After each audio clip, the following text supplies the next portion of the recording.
Everyone. बच्चों, हमारी board exam अब कुछ ही दिनों में है और हम बहुत पैनिक कर रहे हैं, हमें स्ट्रेस हो रहा है और स्ट्रेस की वजह से पढ़ाई नहीं हो पा रही है। ऐसे लग रहा है काश ये पता होता दैट हमारे क्लास की जो वो टॉपर है या हमारे क्लास का जो वो टॉपर है वो अभी किस तरह पढ़ाई कर रहा है, ये पता होता तो मजा आ जाता। इसलिए बच्चों, आज मैं आपके साथ जुड़ी हूँ आपसे ये डिस्कस करने के लिए दैट टॉपर्स एक्चुअली कैसे पढ़ाई करते हैं एग्जाम से पहले। क्या टॉपर्स कुछ अलग करते हैं या वो किसी अलग प्लेनेट से आए हैं? नहीं बच्चों, वो सेम पढ़ाई कर रहे हैं जो आप कर रहे हैं, लेकिन उनका जो अप्रोच है, उनकी जो स्ट्रैटेजी है वो अलग है। Remember, toppers don't study different things, they study things differently. हमें ये याद रखना है बच्चों, और हमें कोशिश करनी है टॉपर के जैसे पढ़ाई करने के लिए। So without any further delay, let's get started. सबसे पहली क्वालिटी जो है टॉपर्स की बच्चों, दैट टॉपर्स डोंट पैनिक। वो अननेसेसरी स्ट्रेस नहीं लेते हैं। तो इसका मतलब क्या उन्हें कभी स्ट्रेस ही नहीं होता? नहीं, स्ट्रेस उन्हें भी आता होगा बच्चों, लेकिन उस स्ट्रेस को वो प्रॉपर्ली चैनलाइज करते हैं। हम क्या करते हैं बच्चों, हम बहुत स्ट्रेस लेते हैं, फिर इस स्ट्रेस को दूर करने के लिए किसी फ्रेंड को कॉल कर लेते हैं। वो फ्रेंड बताता है दैट उसकी पढ़ाई तो और भी नहीं हुई। तो ये सुन के हम ये सोचते हैं कि अरे मेरी पढ़ाई नहीं हुई, उसकी भी नहीं हुई है, तो ये डबल स्ट्रेस हम ले लेते हैं। या फिर वो फ्रेंड हमें बताता है दैट मेरी तो पूरी पढ़ाई हो चुकी है, इसका फिर हम और स्ट्रेस लेते हैं कि उसकी तो इतनी सारी पढ़ाई हो गई, मेरी कैसे होगी। अब ये जो आप अननेसेसरी स्ट्रेस ले रहे हो बच्चों, क्या ये बिल्कुल आपके लिए अच्छी बात है? नहीं, this is of no use. So always remember, when a topper studies, she will always focus on the available time, और उस टाइम का यूटिलाइजेशन कैसे कर सकते हैं उसका वो बराबर से प्लान करते हैं। जैसे कि मैंने आपको बताया था, टॉपर स्टडी प्लान बना के उसे हमें एग्जीक्यूट करना है, and toppers do exactly that जितना टाइम हमारे पास है अभी, उस टाइम में कितनी पढ़ाई करनी है उसका पूरा मैप रेडी होता है, और वो पढ़ाई प्रॉपरली एवरी डे वो प्लानिंग के हिसाब से एग्जीक्यूट करते हैं। इससे क्या होता है, अपने यहाँ पढ़ाई होने के बाद कॉन्फिडेंस बढ़ता जाता है, और अगर कॉन्फिडेंस बढ़ जाएगा देन ऑब्वियसली आपका जो स्ट्रेस है, जो आप पैनिक कर रहे हो ना, वो कम हो जाता है। Getting it? Next, toppers don't leave many options. इसका क्या मतलब होता है?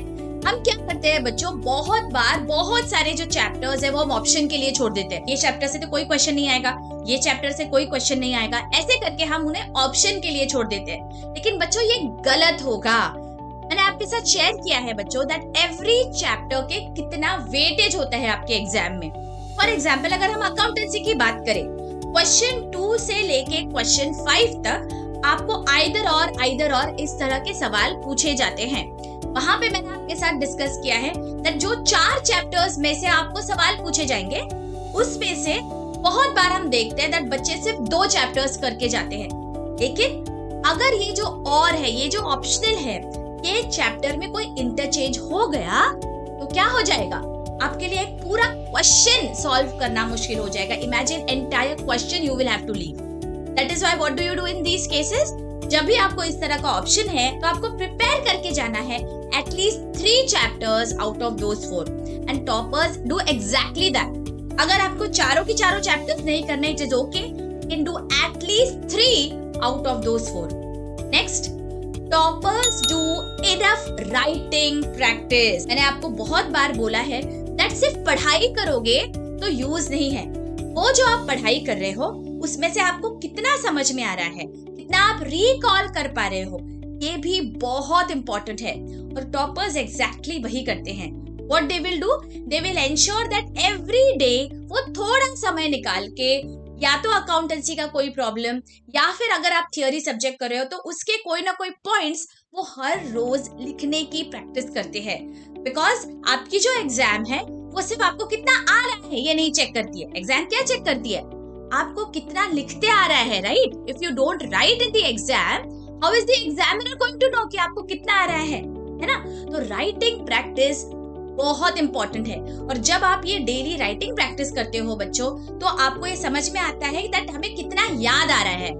Then and there you will understand that okay, ये वाला पॉइंट मुझे याद नहीं आ रहा है, तो आप तुरंत बुक खोल के उसे रिवाइज कर सकते हो। लिखते वक्त हमें चीजें ज्यादा अच्छी से याद रहती है, इसीलिए लिखना, writing practice is very very important and toppers do exactly that. Next, toppers always revise previous years questions. हमें ये पता है बच्चों दैट प्रीवियस ईयर्स के जो क्वेश्चंस है वो बहुत बार रिपीट हो जाते हैं, वैसा पैटर्न फॉलो हो सकता है, एंड दैट इज व्हाई जो क्वेश्चंस रिपीटेडली पूछे गए हैं या पिछले साल के जो क्वेश्चन पेपर्स है ये हमें सॉल्व करना चाहिए। अगर हमारे पास सॉल्व करने का टाइम नहीं है, at least we should go through them, and toppers exactly यही करते हैं, सो दैट उनका जो दिमाग है वो प्रिपेयर रहता है। इस तरह के क्वेश्चंस एग्जाम में पूछे जाते हैं। There are no surprises for them because they are prepared. उन्हें पता है दैट पिछले कुछ सालों से किस तरह के सवाल आते रहे हैं, so that your brain is prepared to face the actual exam. मैंने अपने चैनल के होम पेज पे बच्चों अकाउंटेंसी और इकोनॉमिक्स के सारे प्रीवियस इयर्स के क्वेश्चन सॉल्व किए हैं। They will give you idea that exam में एग्जैक्टली किस तरह के क्वेश्चंस आते हैं, so that your brain is prepared to handle those 3 hours effectively.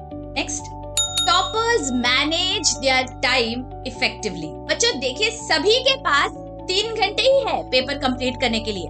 फिर भी जब हम पेपर हॉल से, एग्जामिनेशन हॉल से बाहर आते हैं, बहुत सारे बच्चे कहते हैं दैट पेपर कंप्लीट नहीं हुआ, लेकिन टॉपर्स हमेशा कहते हैं पेपर तो बहुत अच्छे से कंप्लीट हो गया। तो ऐसा कैसे हो सकता है? सबसे पहले टॉपर्स क्या करते हैं, whenever they receive their question paper, they will first quickly scan all the questions. इससे क्या होता है, हमें पता चलता है that कौन से questions ऐसे हैं जिनके आंसर्स हमें 100% बहुत अच्छे से आ रहे हैं, कौन से क्वेश्चंस ऐसे हैं जिन्हें शायद थोड़ा सोचना पड़ेगा, और अगर ऐसा कोई क्वेश्चन होगा जो अभी आपको बिल्कुल नहीं आ रहा है, तो ये सब आपके दिमाग में अपने आप सेग्रीगेट हो जाता है। तो टॉपर्स क्या करते हैं, सबसे पहले वो सवाल सॉल्व करते हैं जो उन्हें बहुत अच्छे से 100% आ रहा है। इससे क्या होता है, सबसे पहले तो हम जब लिखते हैं और हमें जब बहुत अच्छे से आने वाली चीज हम पहले लिखते हैं, तो हमारा पेपर सॉल्विंग के वक्त का कॉन्फिडेंस हाई हो जाता है। हमें ऐसे लगता है कि ओके मुझे ये बहुत अच्छे से आ रहा है। तो नेक्स्ट हम जो क्वेश्चन सॉल्व करेंगे वो हम अपने आप कॉन्फिडेंटली सॉल्व करते हैं। एंड सेकेंडली, जब एग्जामिनर हमारा पेपर चेक करते हैं और फर्स्ट क्वेश्चन में उन्हें ऐसे दिख रहा है दैट ये स्टूडेंट ने तो बहुत अच्छे से सॉल्व किया है, तो शायद ये स्टूडेंट को सब बहुत अच्छे से आ रहा है। तो एग्जामिनर का जो पॉइंट ऑफ व्यू है while checking your answer sheet, that also becomes positive. Examiner को अगर इस तरह से आपका इंप्रेशन आता है that you know your answers properly, तो उनका एक पॉजिटिव इम्पैक्ट होता है आपके टोटल मार्क्स पे। और जो क्वेश्चंस आपको ज्यादा अच्छे से नहीं आ रहे हैं, वो क्वेश्चंस आप बाद में सॉल्व करें। ऐसा बिल्कुल जरूरी नहीं होता है दैट आपको सीक्वेंशियली सॉल्व करना है, लेकिन ये इम्पोर्टेंट है दैट जो क्वेश्चन नंबर आप लिख रहे हो वो सही लिखना आंसर शीट पे। ऐसा नहीं हो जाए दैट आपने क्वेश्चन नंबर 2 सॉल्व किया और आंसर शीट में आप क्वेश्चन नंबर 1 लिख के आ गए, तो फिर तो कोई फायदा नहीं है। Always remember that you have to write the correct question, लेकिन सीक्वेंशियली सॉल्व करना बिल्कुल भी जरूरी नहीं है। और एक बात जो टॉपर्स करते हैं बच्चों, जो मैं आपको हमेशा बताती हूँ, दैट वो पूरे जो क्वेश्चंस है उन्हें बराबर से टाइम बांटते हैं। मतलब हर क्वेश्चन को कुछ ना कुछ मार्क्स दिए जाते हैं, तो वो मार्क्स के हिसाब से every question needs to be completed in a given time. तो उतने टाइम में आपको उसका आंसर लिखना है। अगर आपका उतने टाइम में खत्म नहीं होता है, then you will go to the next question. एक ही सवाल पे आपको बहुत देर तक स्टक नहीं रहना है।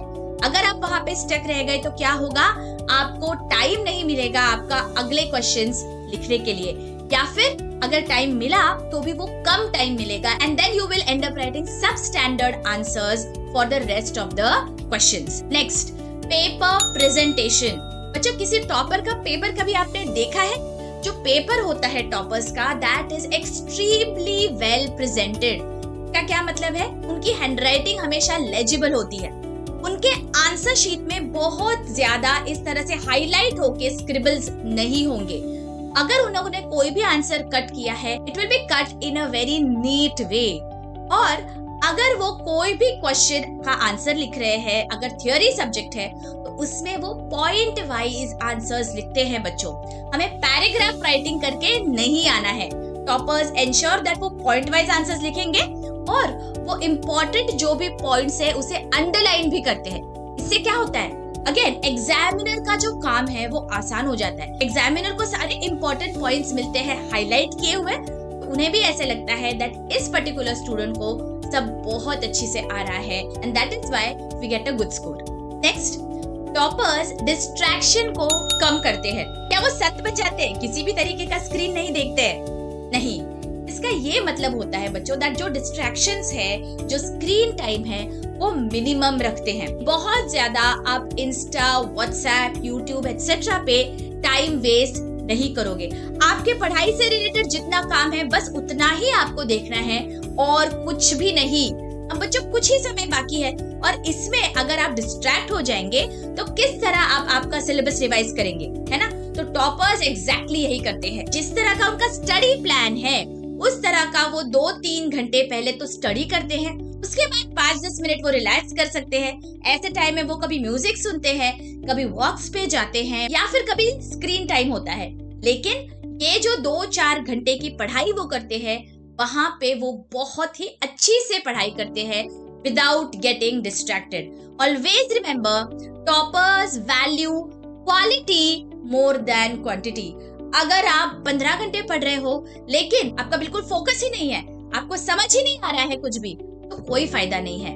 टॉपर्स क्या करते हैं, जितनी देर वो पढ़ाई कर रहे हैं पूरे कंसंट्रेशन के साथ, पूरे फोकस के साथ पढ़ते हैं, इसीलिए उन्हें बहुत अच्छी से याद रहता है। और अगर अच्छे से याद रहेगा तो अपने आप आपके मार्क्स अच्छे आ जाएंगे। Moving on to the next point, toppers value sleep as well as health before their exam. ये बहुत ही इंपॉर्टेंट है बच्चों। क्या टॉपर्स रात भर दिन रात से पढ़ाई करते हैं? नहीं, वो ह्यूमन बीइंग्स हैं, वो दिन रात तो पढ़ाई नहीं कर सकते हैं। They will take their breaks, they will also take good night sleep because they know that अगर हम अच्छी से नहीं सो पाएंगे, if we don't sleep properly, we will make silly mistakes in the exam or we will not be able to focus while writing our answers. Please remember, साल भर जो भी आपने पढ़ाई की है, जितनी भी मेहनत की है, उसे प्रूव करने के सिर्फ वो 3 घंटे होते हैं आपके पास। अगर एग्जाम से पहले आप बहुत ही ज्यादा खुद को स्ट्रेच कर लेते हो, बिल्कुल भी नहीं सोते हैं या बहुत कम सोते हो, तो क्या होता है, अगले दिन आप एग्जाम के वक्त ड्राउजी होते हो, आपका दिमाग है वो बहुत शार्पली नहीं चलता है। तो टॉपर्स क्या करते हैं, एग्जाम के पहले खुद को प्रॉपरली रेस्ट करते हैं, बहुत ज्यादा स्ट्रेच नहीं करेंगे। जितना अवेलेबल टाइम है उसमें बहुत फोकस के साथ पढ़ाई करना, लेकिन at the same time body को रेस्ट भी जरूरी है बच्चों। तो टॉपर्स क्या करते हैं, they are well rested before their exam. Toppers को ये भी पता है that during the examination period it is extremely important that उनकी हेल्थ अच्छी रहे, they cannot fall ill, so that is why they ensure that they will not eat anything oily, they will not eat anything जिसके वजह से उन्हें drowsy feel हो। They will eat homemade freshly cooked food, they will eat fruits and they will eat light। इसकी वजह से क्या होता है, वो हमेशा शांत रहते हैं, वो फोकस कर पाते हैं and they are not drowsy during their studies. Toppers do smart revision। बच्चों, एग्जाम से कुछ दिन पहले, 1-2 दिन पहले जो आपको टाइम होता है वो बहुत इंपॉर्टेंट है और उस टाइम में आपको वो पूरा जो भी सिलेबस है आपका वो कवर करना होता है। तो सबसे पहले क्या करते हैं टॉपर्स, सबसे पहले वो देखते हैं that कौन से चैप्टर को कितना वेटेज है और जो सबसे ज्यादा वेटेज कैरी करता है उस चैप्टर को सबसे पहले रिवाइज कर लेते हैं। तो इसका क्या मतलब होता है, वो चैप्टर आप उनको बहुत अच्छे से आते हैं जिनके बारे में ज्यादा सवाल पूछे जाते हैं एग्जाम में, and that is why they always know the answers because they have studied those chapters very very well. और ऐसे जो चैप्टर्स होते हैं जिनके बारे में ज्यादा नहीं पूछा जाता है वो उन्हें भी पढ़ते हैं, लेकिन they will not spend so much time on those chapters. Also, toppers को ये exactly पता होता है that उनके weak areas क्या है और वो weak areas पे भी वो focus करते हैं so that they will be able to write properly in their exam. And last but not at all the least, toppers believe in themselves. बच्चों, ये बहुत ही important है। टॉपर्स को पता है that they are capable of getting a good score, and that is why they work towards it in a very disciplined manner. वो बहुत अच्छी से पढ़ाई करते हैं, hard work as well as smart study को कंबाइन करते हैं, एंड उन्हें खुद पे भरोसा है, उन्हें ये कॉन्फिडेंस होता है that I am capable of getting good marks in the exam. हाँ, ये ओवर कॉन्फिडेंस नहीं होना चाहिए, हाँ, लेकिन कॉन्फिडेंस बहुत जरूरी है. बहुत बार हमारे साथ ये होता है बच्चों, दैट हमने साल भर पढ़ाई की है लेकिन हम खुद पे विश्वास नहीं रखते. हमें ऐसे लगता है दैट मैं तो एवरेज स्टूडेंट हूँ, मुझे थोड़ी ना इतने मार्क्स मिल सकते, मैं तो हमेशा कोई ना कोई गलती करके ही आती हूँ एग्जाम में. आप जो ये सेल्फ टॉक करते हैं, ये नेगेटिव सेल्फ टॉक कभी कोई टॉपर नहीं करता है. टॉपर हमेशा विश्वास रखते हैं उनकी एबिलिटीज में, उनके हार्ड वर्क पे, and they know that I am capable of getting good marks and I deserve getting good marks. So always remember, जब आप एग्जामिनेशन हॉल में जाते हो या जब आप पढ़ रहे हो, एक टॉपर के माइंडसेट से पढ़ो, खुद पे विश्वास रखो. अगर आप बहुत अच्छी से शिद्दत से पढ़ाई कर रहे हो तो याद रखिए, कोई भी आपको अच्छे मार्क्स लाने से रोक नहीं सकता है. जो टॉपर्स है बच्चों, वो किसी और प्लेनेट से नहीं आए हैं, वो आप और हमारे जैसे ही लोग हैं.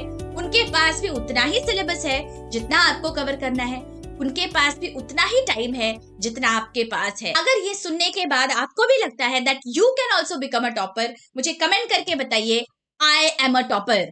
इस बिलीफ के साथ दैट मेरे सारे स्टूडेंट्स अब टॉपर्स बन गए हैं एंड उनके पास बहुत सारा कॉन्फिडेंस है, I will take your leave. All the very best.